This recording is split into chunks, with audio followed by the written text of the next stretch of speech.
एक बार गौतम बुद्ध अपने आश्रम में अपने सभी शिष्यों को शिक्षा दे रहे थे कि दुनिया की सबसे तेज छुरी हमारी जुबान है और दुनिया के सबसे खतरनाक हथियार हमारे शब्द हैं, जो बिना किसी का खून बहाए लोगों को अंदर ही अंदर मार सकते हैं।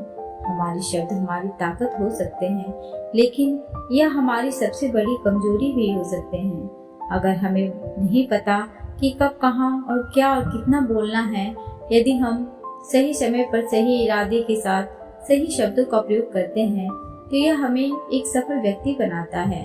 लेकिन अगर हम सही समय पर सही इरादे से सही शब्दों का इस्तेमाल नहीं करते हैं तो यह हमारे जीवन को नर्क से बदतर बना सकता है। दोस्तों, आज की स्टोरी के माध्यम से मैं आपको बताने वाली हूँ कि चुप रहकर कैसे हम अपने जीवन को बदल सकते हैं। आपको चुप रहने की शक्ति का एहसास इस वीडियो में होने वाला है। वीडियो शुरू करने से पहले कमेंट बॉक्स में नमो बुद्धाय लिखकर वीडियो को लाइक, शेयर एंड सब्सक्राइब जरूर करिए। तो चलिए शुरू करते हैं इस कहानी को। जापान में एक बहुत ही प्रसिद्ध बौद्ध भिक्षु रहा करते थे। उनका नाम रिशाई था। रिशाई अकेले रहते थे। दुनिया के शोर शराबे से दूर जंगल में वो रहते थे और वह बड़े ही ध्यानी और प्रभु भक्त व्यक्ति थे, इसलिए वो पूरे जापान में बहुत अधिक प्रसिद्ध थे।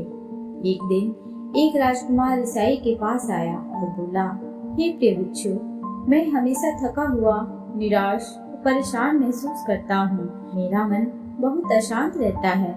हालांकि मेरे पास सब कुछ है, दौलत, शोहरत, सुख सुविधाएं जो हर व्यक्ति चाहता है या पाने की इच्छा रखता है, लेकिन फिर भी मेरे अंदर इतनी अशांति और चिंता क्यों है? रिशाई ने उसकी बात बहुत ही ध्यानपूर्वक सुनी और कुछ सोचने के बाद कहा, तुम इस प्रश्न का उत्तर जानते हो, बस तुमने कभी इस प्रश्न को हल करने की कोशिश नहीं की है। रिशाई ने आगे कहा, मैं एक रिसर्च करना चाहता हूँ, क्या तुम मेरा साथ उसमें दोगे?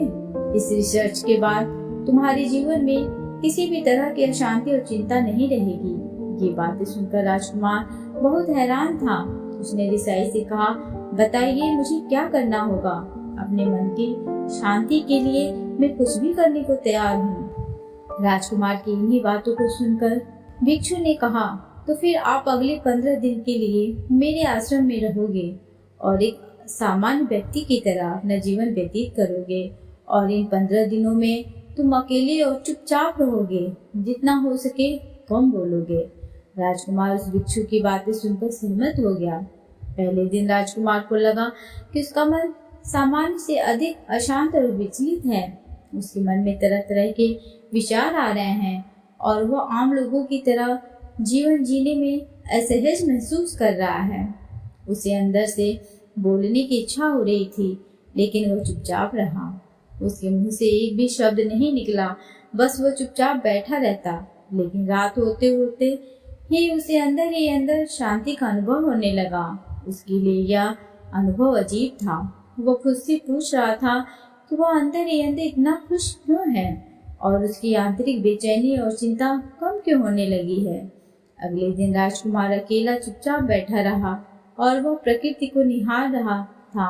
वह पौधों को, फूलों को, आकाश में उड़ रहे पक्षियों को, वह अपने जीवन में पहली बार यह अद्भुत दृश्य महसूस कर रहा था कि उसके पास कितनी सुंदरता है। वह दिन भर प्रकृति की सुंदरता को निहारता रहता और उसकी ताजगी को महसूस करता रहता। इसी तरह से 10 दिन बीत गए और उसके मन की सारी बेचैनी, सारी हलचल, सारी उथल पुथल और सारा तनाव गायब हो गया। 11वें दिन की सुबह राजकुमार फिर से एकांत में बैठ गया और कुछ ही मिनटों में उसकी आंखें अपने आप बंद हो गईं और वह गहरे ध्यान में चला गया। वह पूरे दिन वहीं पर आंखें बंद करके बैठा रहा और गहरे ध्यान में डूबा रहा। ना कोई शब्द, ना कोई चिंता।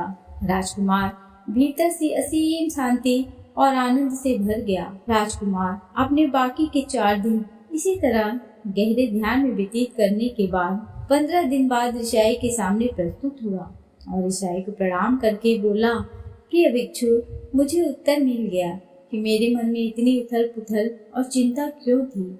मैं जान गया कि मेरा मन इतना अशांत और विचलित क्यों था। रिशाई मुस्कुराते हुए पूछा, बताओ क्या उत्तर मिला तुम्हें? राजकुमार ने कहा, मैं आवश्यकता से अधिक बातें करता था। मैं किसी पर भी अपने शब्द और ऊर्जा व्यर्थ करता था। मैं दिन भर अपने लोगों से फालतू की बातें करता रहता और फिर उन्हीं के बारे में अकेले में सोचता रहता और ज्यादातर समय नकारात्मक ही सोचता रहता। इस तरह मैं बस अपना समय बर्बाद कर रहा था। ज्यादा बोलने और नकारात्मक सोचने की वजह से मेरा मन अशांत और बेचैन हो गया था और इसी वजह से मैं किसी भी काम को ठीक से नहीं कर पा रहा था, जिसकी वजह से मैं हर काम में असफल होने लगा और फिर इन्हीं लगातार मिलने वाली असफलताओं की वजह से ही मैं और भी उदास और चिड़चिड़ा हो गया। इन्हीं सभी चीज़ों की वजह से मेरा जीवन नष्ट हो रहा था, लेकिन यहाँ पर बिताए हुए 15 दिन मेरे लिए पूरी तरह से अलग थे। मुझे कुछ अलग ही एहसास यहाँ पर हो रहा था।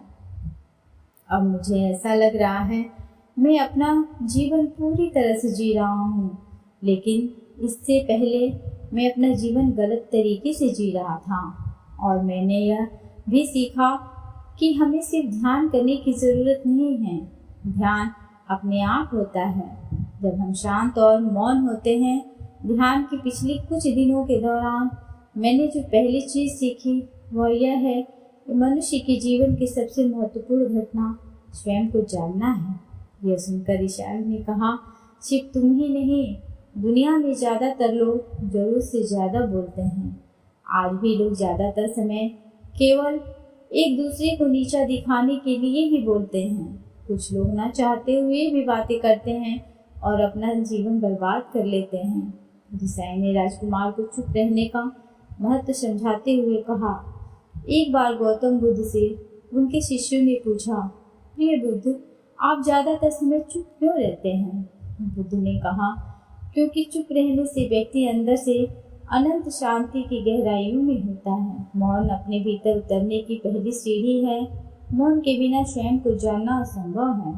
स्वयं को जानने और समझने का पहला नियम है कि मौन हो जाओ।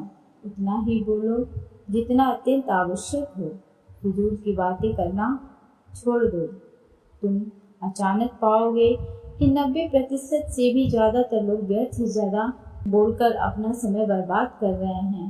ना बोलने का कोई भी नुकसान नहीं है, लेकिन आप ज़्यादा बोलते हैं तो आप अत्यधिक गलती कर देते हैं। अगर व्यक्ति कम बोलना शुरू कर दे तो दुनिया की 90% मुसीबतें कम हो जाएंगी, झगड़े फसाद कम हो जाएंगे, उपद्रव कम हो जाएंगे, अदालतें कम हो जाएंगी। अगर लोग थोड़ा चुप रहना सीख लिए, संसार की बहुत सारी समस्याएं हैं, बहुत सारा उपद्रव सिर्फ बोलने से पैदा होती हैं। सारी बात मौन सीखने की है। जब तुम नहीं बोलते तब तुम एकांत में अकेले हो गए। भरी बाजार में भीड़ में खड़े हो नहीं बोलते तो हिमालय के शिखर पर पहुंच गए। जिसने मौन की कला जान ली वो भीड़ में भी अकेले होने की कला जान लेता है। वो अपने भीतर की डुबकी लगाने लगता है। एकांत में तो आदमी स्वर्ग में है। एकांत में तो आदमी स्वर्ग में है। दूसरे की उपस्थिति ही बेचैनी पैदा करती है। पहले तुम्हें चुप रहने की शक्ति को धारण करना होगा। इससे तुम अधिकतर ऊर्जा को बचा लोगे और फिर इस स्थिति में पहुंच जाओगे कि तुम कम बोलने लगोगे। अगर तुम किसी के यहाँ पर जा रहे हो और परेशान हो जाओ तो ऐसे में उचित है कि आंखें बंद कर लो और अपने में खो जाओ। वहाँ से आपको ताजगी महसूस होगी, क्योंकि तुम्हारे अंदर ही जीवन का वो स्रोत छुपा हुआ है, वो किसी दूसरे में नहीं है। इसके बाद राजकुमार उस ईसाई से पूछते हैं, आखिर कौन हमें अपने अंदर तक लेकर जाएगा? ये बात सुनकर ईसाई बुद्ध कहते हैं, तुम्हें स्वयं ही अपने अंदर उतरना होगा और वहीं से परम राज्य जीवन का आनंद ले पाओगे। आनंद का यहीं से जन्म हुआ है और यहीं से तुम मौत में डूब जाओगे। यहीं तुम्हारा सूरज उदय होगा और यहीं से अस्त होगा। इसी प्रकार तुम बार बार डुबकी लगाओ।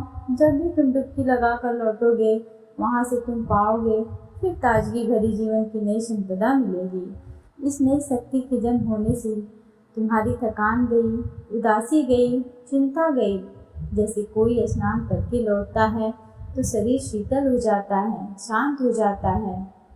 ऐसे ही जब कोई भीतर से साफ होकर वापस आता है, मौन में स्नान करके लौटता है, तो समस्त अस्तित्व, समस्त व्यक्तित्व शांत और मौन हो जाता है, आनंदित हो जाता है। जब तुम आंतरिक मौन की उस पराकाष्ठा पर पहुंच जाओगे, तब तुम पाओगे कि बोलने से भी तुम्हारा मौन खंडित नहीं होता, वो बना ही रहता है। उसकी एक अंतर्धारा लगातार तुम्हारी भीतर बहती रहती है। तुम बोलते तो हो, तुम शब्द का उपयोग भी करते हो, लेकिन वो तुम्हारे मौन को खंडित नहीं कर पाती। एक बार गहरे मौन में स्थिर हो जाओ, फिर तुम्हारी बारी में मिठास आ जाएगी। तुम्हारा बोलना संगीत पूर्ण होगा, तुम्हारा बोलना सत्य होगा। तुम बोलोगे तो दूसरों पर भी शीतलता छा जाएगी। जैसे ही तुम अंदर से चुप होते हो, तुम इतने शक्तिशाली होने लगते हो कि समाज की निर्भरता तुम छोड़ने लगते हो और तुम्हारे जीवन में एक मस्ती आ जाती है जो केवल दीवानों के जीवन में होती है। तुम्हारे चेहरे पर एक नई रौनक आ जाती है, तुम्हारी आंखें किसी अमृत के समान हो जाती हैं और तुम अनंत शांति के समुद्र में डूबने लगते हो। इतना कहकर भिक्षु ऋषि ने अपनी बात खत्म की और वो मौन में चले गए। राजकुमार उनका धन्यवाद कर अपने महल में चला गया। दोस्तों, आपने भी अनुभव किया होगा कि बहुत ज़्यादा बात करने से दिमाग अशांत हो जाता है, जिससे हम अपने दिमाग पर नियंत्रण खो देते हैं और साथ ही अपना ध्यान भी खो देते हैं। जो लोग बहुत ज़्यादा बोलते हैं, उनके पास किसी एक काम पर ध्यान केंद्रित करने की काबिलियत नहीं होती। वो अपने किसी भी लक्ष्य पर पूरी तरह से केंद्रित नहीं कर पाते। अगर हमारा दिमाग एक जगह केंद्रित नहीं है, तो हम जीवन की सच्चाई नहीं समझ पाते और ना ही मनचाही सफलता कभी हासिल कर पाएंगे। इसके अलावा भी आपने देखा होगा कि जो लोग अधिक बोलते हैं, वो अक्सर लोगों के बीच हंसी का पात्र बन जाते हैं, और जो लोग कम बोलते हैं, वो अपनी बात पर कायम रहते हैं। उन्हें लोगों से सम्मान मिलता है, लोग उनकी बातों को सुनते हैं और उनका भरोसा भी करते हैं। जो लोग ज़रूरत से अधिक बोलते हैं और अपने विचारों के बारे में पक्के नहीं होते, उनका दिमाग स्थिर और विचलित रहता है, शोर से भरा रहता है, और एक अशांत दिमाग वाला व्यक्ति जीवन में किसी भी चीज़ में सफल नहीं हो पाता, क्योंकि वह किसी भी काम में फोकस नहीं कर पाता है। यदि किसी व्यक्ति को यह पता है कि उसे कब और कहाँ बोलना है, तो वह व्यक्ति सच में बहुत बुद्धिमान है, और ऐसा व्यक्ति जहाँ भी जाता है, उसका व्यक्तित्व तो आकर्षण का केंद्र बन जाता है और वह जो कुछ भी करता है उसमें सफल होता है। अगर हम किसी महान और सफल व्यक्ति के व्यक्तित्व को गहराई से देखें, तो पाएंगे कि वो कम बोलते हैं और कम से कम शब्दों में अपनी बात खत्म कर देते हैं। वो बोलने से पहले वो चीज़ों और जिसके बारे में उसे बोलना है, उनके बारे में गहराई से सोचते हैं।